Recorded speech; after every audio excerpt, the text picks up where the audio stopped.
Hello, welcome back, my dear audience. Let's talk English conversation LTEC. Today, who is with me? He is Mr. Ranadeep. So, what is the specialty of Ranadeep? If you want to know, you have to watch full video from first to last because in this video, you are going to learn much more important things which was very needed for yourself. So today, there's very special one with me. He's Mr. Ranadeep. I want to introduce with him to my audience. So, Mr. Ranadeep, how are you? Well, I'm doing good. How about you? I'm fine. I'm fine. So, can you introduce you to my audience, Sure. please? So, my name is Ranadeep, as you can see, and I'm from Nagar. It's in West Bengal, India. And currently, I'm pursuing, I'm doing a job in a corporate, and I've completed my engineering in 2018. So, currently, I'm doing job and looking forward to pursue an MBA for further education. And I'm really glad to be here. And thank you, sir, to facilitate this session. So, my dear viewers, today in this video, we will learn the first one that what is the difference between the South Asian and European study goal different. That means everybody will like to study on European university. So, but we know that there are much opportunity in India and also Bangladesh, Sri Lanka, everywhere. And nowadays, the class of university has been increased. But why people are ready to go outside of South Asia? I'm talking about the South Asian people. So, Mr. Ranadeep, thank you very much for joining today in my video, in my YouTube channel. So in this video, I want to share people what is the difference between South Asian and European education style and education quality about your opinion. All right. So before we go into the education part, uh, the root cause is the economic of our country and their country. So the European or the Western countries' economy are a bit stable. Unlike us, we don't have a stable economy. Our political standards are also not as per their standards, and we also don't have a stable government. If you see other countries, rather if you see Russia or China, they have a stable government, but we don't have a stable government as per their standards. So this is the first reason. And education or other sector is all contributing to our nation's economy. So if a nation is not stable, is not able to provide jobs, then then what is the use of education? So that, well, if you see in our uh, southern Asian countries like India, Pakistan, Bangladesh, so we are looking forward to have a better life, and there's a reason why we are switching towards the Western education system.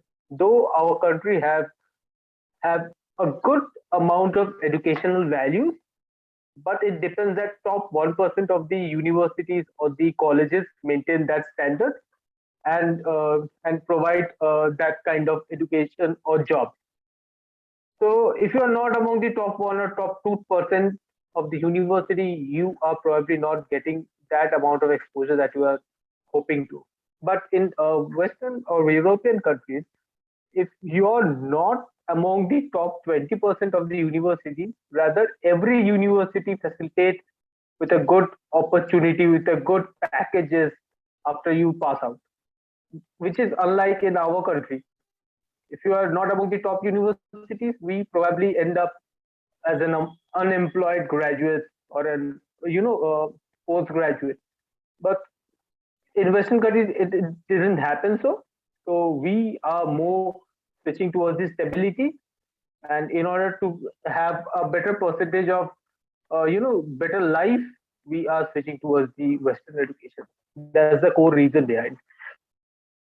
On a same department, same discipline, same subject, same educational qualification, same category, same type of teaching, Same learning, same technology, same student, but the Indian company are demanding the European studies, European studical, European learning, and European disciplinary. So, what is why? My question is here in India nowadays, the quality of teaching or quality of learning process have been increased nowadays. So, why people? Why should the Indian company are demanding the European student who are the immigrant of South Asia? This is my question to you. Well, it might depend because they follow a unique strategy, that is learning or learning by doing or learning with earning strategy that we probably don't opt into, because our parents won't ever appreciate us if we do a part-time job or anything like that. So if we are into college and after you pass out after 3 years, we have our degrees, but other students in European, they have a degree with a 2 to 3 years of experience, not in the corporate sector, but they have a work experience, and with work experience, discipline comes hand in hand. So probably that is the reason why South Asian companies are looking towards the um, Western education system. That might be one reason. Another reason, I think, it's they are more into practical learning. Rather, we are more into bookish or theoretical learning. So this is why they look forward to it, because in companies you need to execute what you have learned, and execution comes with practice, which we are not used to it. We need 2 years more to get into or indulge into this system, but the European system gives this exposure that you are indulged with and disciplined into it. So after 3 years, you have 2 years of experience and also discipline with it. So that's the reason they are looking towards them. So the people of Bangladesh are always interested to know not only Bangladesh but also the people of Pakistan and Sri Lanka, the people of Nepal, who are not the people of India, outside of India, but South Asian people always wants to know what is the distinguish between the study of Kolkata and Delhi or Mumbai. So Delhi and Mumbai is a part, and Kolkata is a far long way from Delhi and Mumbai. So do you have any distinguish between the two types of studical or two type of learning process on our education system of India? Because here you Bangla and they are in Hindi. Yeah. So the major barrier is not the language. The major barrier is the amount of companies or business that are situated in a particular place. As Mumbai or Bombay is termed as the financial capital of India, so most of the companies' headquarters are situated there. Whereas Delhi, as you quoted, Delhi is the national capital of our country.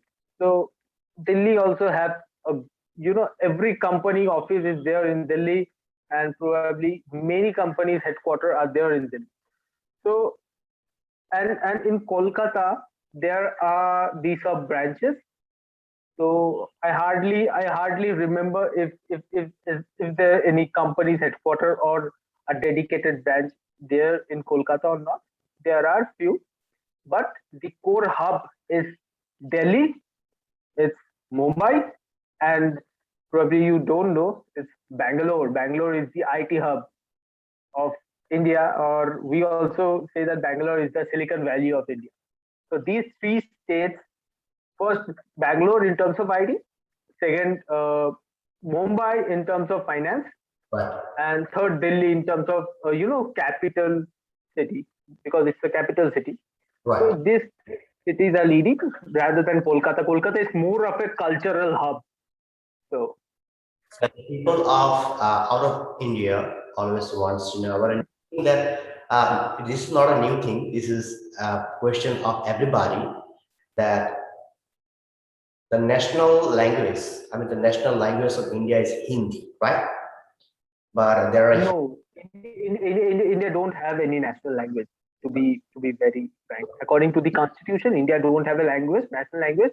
There are probably, as per I remember, 21 official language. There is no national language as so far. Okay, okay, okay, okay, okay. So it's clear to But the. Hindi is, is a commonly used language. So So can we classify it among the people? How many people speak on Bangla? Number one. How many people speak on Hindi? How many people speak on Malayalam? How many people speak on Tamil? How many people speak on Telugu and Bhojpuri? So there are many languages in India, but the major what will I have said already? So how many people are speaking with the different kind of languages? So can we have any classification as your opinion? well, I don't remember the exact stats, but I will give you a ballpark figure. Like Bengali is commonly used in West Bengal and Assam. Yeah, Bhojpuri is commonly used in Bihar and a bit in UP as yeah, well. And the Tamil, Malayalam, these languages are mostly used in the southern part of our country, yeah, and Hindi is mostly used in the northern part of our country.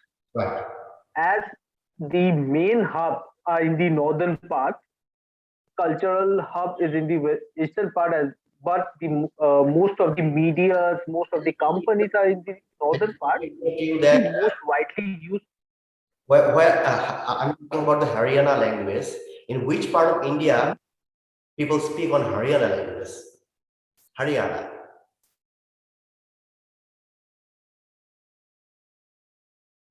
Haryana is mostly used in The UP state, and well, Haryanvi language is common to Hindi language.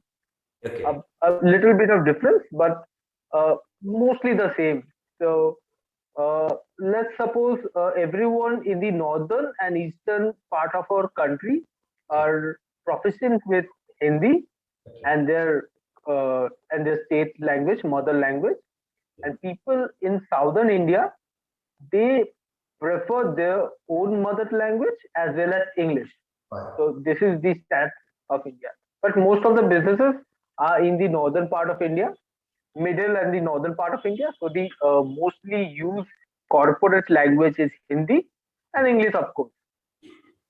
So if there is a different kind of people, if there is a different linguistic people, so how many religions actually have in India? It's a big question for everybody. Wants to know that how many languages and how many religions do you have in India? Uh, India is the world largest democracy. Right, right. So India has various religion, various language. So I don't know the exact number of religions we have, but I can assure you that the 99% of the religion that exists are there in India. Hindu, Muslims, Christians, Buddhists, Jains, Sheikh. everyone is Mhm. there in India. So, Mr. Ranadeep, we were on the topic. Our first topic was the difference between South Asian and European statistical different or learning process. But why do I switch on your own country internal? That is, I want to know the difference between the study or the reading or the education process among South Indian, mid Indian, that means Delhi or Mumbai, and West Bengal, and also the other part of India. So, do you think that all are equally same, or there are any distinguished? Because you have also Himachal Pradesh, you have also a Kashmir, few of Kashmir uh, inside of Pakistan, outside of Pakistan. So, all are getting the equal rights to have their education from your government. What do you think about this? Well, in the education system, it's very beautiful to say that uh, the national colleges are situated in every state of our country. So, which are from the government of India, and every state have their own government universities, like government of West Bengal, government of Bihar. So every state shares their own governance university as well as the national university. Yeah. So if you see that national university standards are always, you know, these are really good. So every state shares the equal amount of education as per my understanding, and state government universities are good as well, because let's say India, there is a, there is a very famous university for engineers and technology. That's the IITs, Indian Institute of Technology, and there are also National Institute of Technology. So in West Bengal, we have an IIT, we have a NIT, we have medicals, that is AIMS, All India Institute of Medical Health. We have IIMs, that is Indian Institute of Management. In fact, almost every state have a national engineering college, national management college, national medical college, and national college in every domain. Let it be architecture or designing or any sector. They have a national college in every state, almost in every state, and they share the state universities as well. So all the national university, you can imagine, these are top notch, and almost 30% to 40% of the state universities are at par with the national university. So I believe India shares a good quality of education almost in every state. Majorly in the metros, uh, the universities are situated, and almost I believe every state share a equal good amount of education quality. But even though there are rankings and one state might be a bit ahead than other states, it happens. It's a healthy competition, I believe. So now I want to switch these topics to the Indian product. In 25 years ago, when I was child, that the people of our Bangladesh always say that this is an Indian product. This is not good. This is made by India. No, no. Especially the shari, on the product of shari. Hmm. This is Indian. This is not good. Asian products like that. But after 25 years later, now this is an Indian product. You have to buy it without any doubt. Undoubtedly, you can buy it. This is an Indian motorcycle. This is an Indian car. So everywhere, I'm talking about the Maruti Suzuki. When we were a child, the product of Maruti Suzuki car was totally damaged and it was not likable for the people of Bangladesh, actually, and people of Bangladesh. But after 25 years later, the nanotechnology has been changed in India. Maruti Suzuki, a small Maruti has been divided from Suzuki, if I am true, and Mahindra is a new brand of India, and there are many brand of Mahindra nowadays. So the Bangladeshi guys always are interested in Indian brand, in a micro, in car, in motorbike, in small product, in chain, everywhere. So within 25 years later, India has become a miracle. So how is this possible? What do you think about? You are a teen person. You are a young guy like me. So on your study, what do you think? How it has become possible, by your opinion? Well, in the past 25 to 30 years, India has done a humongous effort in improving our technological sector and also with the infrastructure. So that's one reason. And another reason is there is a technology transfer happening. So that's another reason. And thirdly, what I believe is the branding these days are more powerful than that used to be 25 years ago.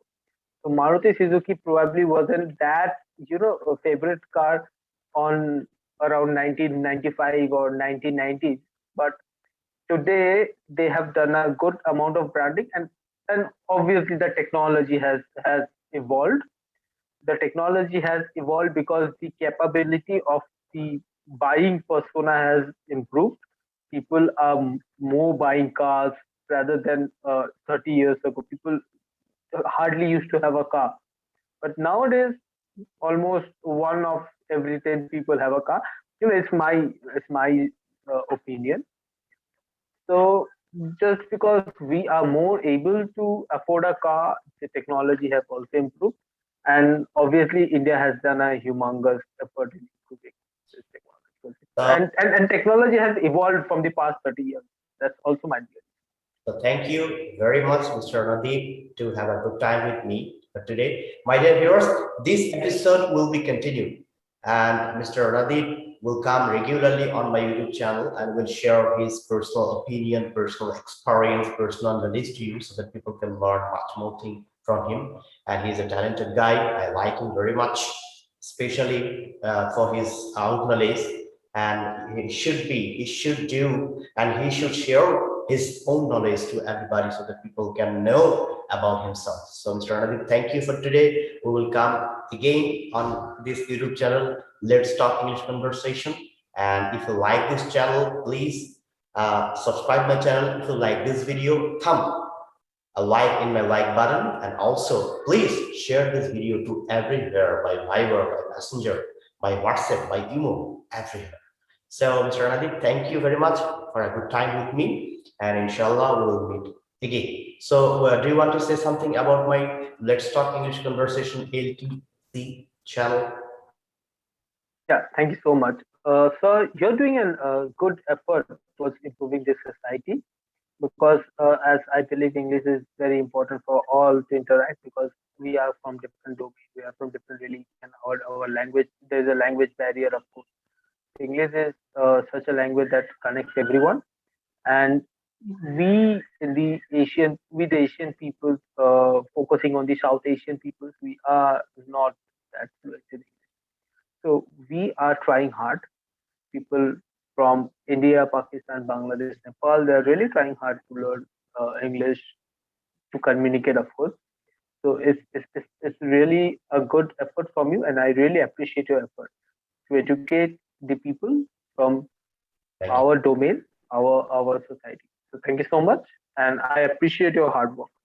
So, my dear viewers, Because if you want to talk to me, if you think that you are interested to talk to me, I have given my Facebook link on my description box. You can follow there, you can follow me, and you can talk to me. And if you want to talk to me, you will just message me on my messenger. Inshallah, I will reply. So thank you, Ranadeep. Thank you, everybody. Bye bye. Allah Hafiz. Let's talk English conversation. Keep it up. Bye bye.